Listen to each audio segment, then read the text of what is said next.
भगवान की कथा से जो परिवर्तन आता है वो बड़ी बड़ी शक्तियों से नहीं आता। कुछ साल पहले की मैं आपको बात बताऊं कि यही कथा चल रही थी भगवान के वनवास की।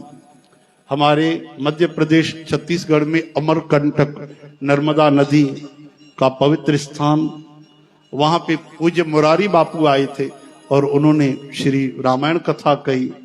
तो ध्यान से सुनना आप। वहीं पास में एक नगर है पिंडरा रोड, वहां पे दो सगे भाई आए थे। कोर्ट में जमीन पे लड़ाई थी, दोनों लड़ पड़े थे, बड़ा भाई छोटा भाई। वो कहता है मेरा हिस्सा है, वो कहता है मेरा हिस्सा। दोनों ने अर्जी दाखिल की अदालत में। बोले एक काम करो, क्या आज फैसला आना है, आपको शाम को पहुंचना है। सुबह सुबह आ गए थे, बोले शाम को 5 बजे। बोले अब कहाँ जाए, तो पता पड़ा कि रामायण कथा चल रही। दोनों अलग अलग आए थे, एक साथ नहीं। दुश्मनी हो गई थी दोनों में, साथ कैसे हैं? दोनों सगे भाई, सच्ची घटना। तो दोनों ने सोचा कि चलो समय तो पड़ा हुआ है, क्यों न कथा सुनी जाए। मन में विचार आया, देखो एक नेक विचार आया कथा श्रवण करने का। और संयोग से हजारों की भीड़ थी, वहां पे दोनों भाई अलग अलग जाके बैठ गए। और दोनों ने कथा जब सुनी तो उस दिन यही प्रसंग वनवास का और श्री भरत जी का प्रसंग चला। आहा, कि भरत जी आते हैं, रोते हैं, वो कहते हैं हम पूरा पूरा जीवन वन में रहने के लिए तैयार हैं, लेकिन राम जी राजा बने। और राम जी कहते हैं भरत नहीं नहीं, तुम राज करो, वनवास मुझे मिला है, तुमको थोड़ी ना मिला है। इतना एक दूसरे से प्रेम कि भरत अयोध्या में रहकर भी राम जी के वन से ज्यादा तपस्या कर रहे हैं। और सिंहासन के लिए जहां लोग एक दूसरे के गले काट डालते हैं, मार डालते हैं, उस सिंहासन पर राम जी की पादुका रखी है। ऐसी जब कथा सुनी कि सर्वस्व त्याग कर दिया भरत जी ने। ओहो, राजा रहते भी वो सेवक से कठोर धर्म निभा रहे हैं, और एक राम जी हैं जो वन वन घूम रहे हैं। एक हैं जो एक वचन पिता ने दिया अभी कहा तक नहीं और वन चले गए वचन निभाने के लिए। राज छोड़ दिया, वैभव छोड़ दिया। अब बड़े भाई ने सोचा लानत है मुझको, मैं एक जमीन के टुकड़े के लिए सगे भाई से बैर कर रहा हूं। अरे वो कुछ भी करे, वो तो छोटा है।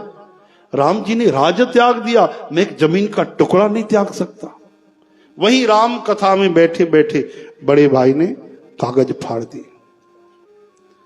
जो याचिका के पेपर रहते वहीं पे फाड़ दिए राम कथा में बैठे बैठे।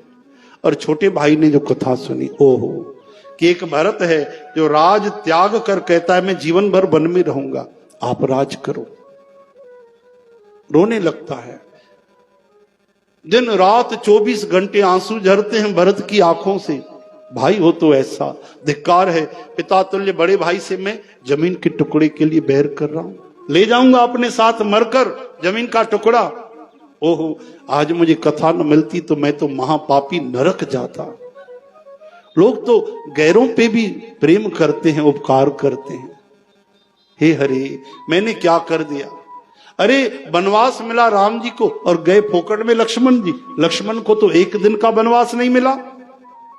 कहीं लिखा है क्या लक्ष्मण को वनवास मिला? और मैं कौन सा बन जा रहा हूं, मैं कौन सा प्रेम निभा रहा हूं, उल्टा बड़े भाई से लड़ाई कर रहा हूं।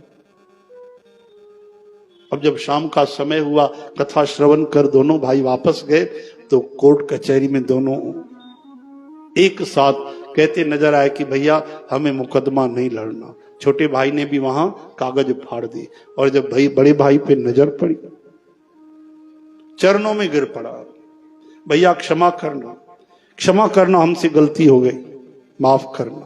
और बड़ा भाई रोने लगा कि अरे मैंने तो तुमसे पहले अपने वहां कागज फाड़ दी, कथा में सुनते सुनते, तो भी मुझे माफ करना, मैंने बड़े भाई का धर्म नहीं निभाया। छोटा भाई कहता नहीं, आप बड़े हो, सब पे आपका अधिकार है, मैं तो आपका छोटा भाई हूं, सब कुछ ले लो, प्राण भी ले लो आपके।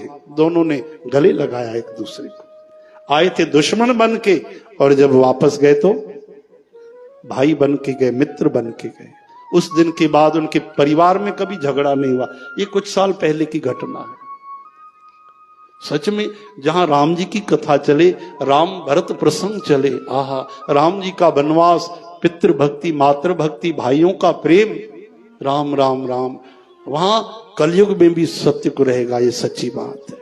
उस परिवार में आज भी प्रेम है, उस परिवार में सदा सदा राम राज ही रहेगा, जो परिवार भगवान की कथा से जुड़ेगा। लेकिन एक ही कंडीशन है, श्रद्धा विश्वास कंपलसरी। कोई भी स्कीम होती है ना तो बोलते हैं भाई इतनी ये है वो है, कंडीशन अप्लाई। तो भगवान की हर कथा में सत्संग में एक ही कंडीशन, श्रद्धा विश्वास आपका चाहिए। श्रद्धावान लभते ज्ञानम। जब पता पड़ता है कि दुनिया तो झूठी है, वैसे ही छोड़नी है, यहां तो धर्मशाला जैसे 4 दिन गुजारा करना है, किससे लड़ाई करें, किसको बैरी करें, किससे दुश्मनी करें, राम राम राम, सबसे प्रेम क्यों न करें। सिया राम मैं सब जग जानी, करो प्रणाम जोर जुग पानी। तो बैर खत्म हो जाता है, वह बैर दुश्मनी खत्म हो जाती है, प्रेम आ जाता है।